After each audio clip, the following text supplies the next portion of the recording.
Hello viewers, আমি মুজফিদ। আমি আজকে আপনাদের সঙ্গে এনআই অ্যাক্টের জামিনের দরখাস্তের ড্রাফট নিয়ে আলোচনা করব। একটি এনআই অ্যাক্টের জামিনের দরখাস্তে কি থাকে, কিভাবে সেটা লিখতে হয় সে সম্পর্কেই আপনাদের সঙ্গে আলোচনা করব।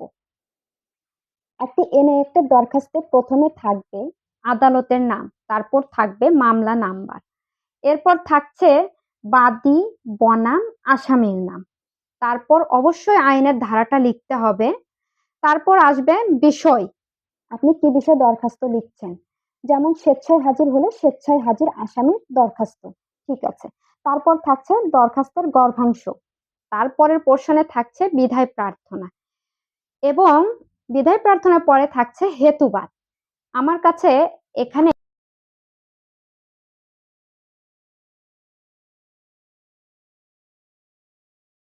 আপনারা একটি দরখাস্ত দেখতে পাচ্ছেন। দেখুন, এই ড্রাফটটার মাধ্যমে আমি আপনাদেরকে আরো ক্লিয়ার ভাবে বুঝে দিচ্ছি। তা হলো, দেখুন, প্রথমে এখানে আদালতের নাম আছে। তার যে আদালতের নাম হবে সেই আদালতের নামটা আপনারা এখানে লিখবেন।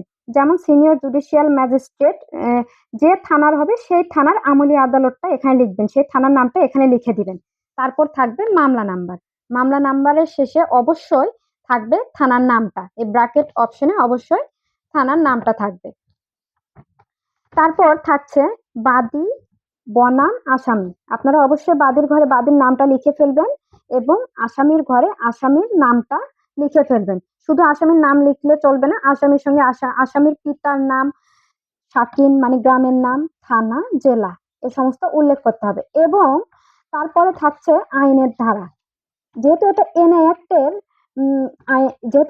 অ্যাক্টের জামিনের দরখাস্ত, তো সেই ক্ষেত্রে অবশ্যই এখানে থাকবে এনআই অ্যাক্টের 138 ধারা, ঠিক আছে। বা অন্যান্য ধারাও থাকতে পারে, 138 খ ইত্যাদি ইত্যাদি অন্যান্য ধারাও থাকতে পারে। তবে আমি যেহেতু এনআই অ্যাক্টের একটা নর্মাল ড্রাফট করছি আপনাদেরকে দেখানোর জন্য, তাই আমি এখানে লিখছি এনআই অ্যাক্টের 138 ধারা। তারপর থাকছে বিষয়, আমি এটা স্বেচ্ছায় হাজির আসামির ক্ষেত্রে ব্যবহার করছি, এজন্য বিষয়টা থাকছে স্বেচ্ছায় হাজির আসামির জামিনের প্রার্থনা।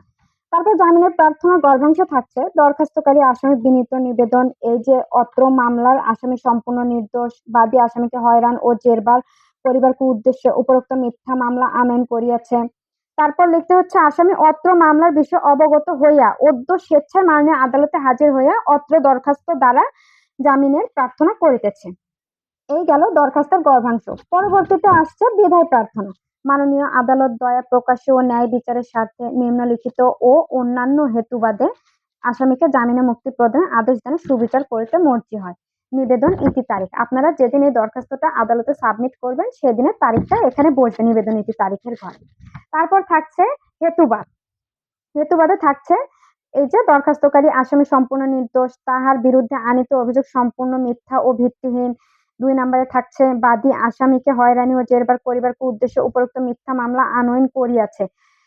3 নম্বরে থাকছে আসামি ইতিপূর্বে অত্র মামলা সম্পর্কে অবগত ছিল না, আসামির বিরুদ্ধে ইতিপূর্বে কোনো প্রকার মামলা মোকদ্দমা নাই। মানে আসামির সম্পর্কে আপনারা যে যে তথ্যগুলো জানেন সেই তথ্যগুলো আপনারা হেতুবাদে উল্লেখ করবেন, কিন্তু সেগুলো উল্লেখ করার ক্ষেত্রে অবশ্যই আপনাদেরকে 1, 2, 3, 4, 5 ইত্যাদি সিরিয়াল মেনটেন করতে হবে।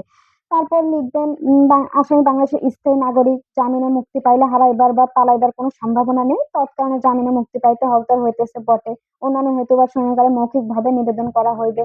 ইহা ছাড়াও আপনারা অন্যান্য হেতুবাদও যোগ করতে পারেন, আরো অন্যান্য হেতুবাদ যেগুলো আপনারা আসামির ক্ষেত্রে জানেন ইত্যাদি যোগ করে এই দরখাস্তটা শেষ করা যায়। এভাবে দরখাস্ত শেষ করার পর আপনারা আদালতে সাবমিট করতে পারবেন। এই ছিল আজকের আলোচনা। পরবর্তী দিনে আবার আপনাদের সঙ্গে দেখা হবে। আজকে বিদায়, আমি মুজফিদ।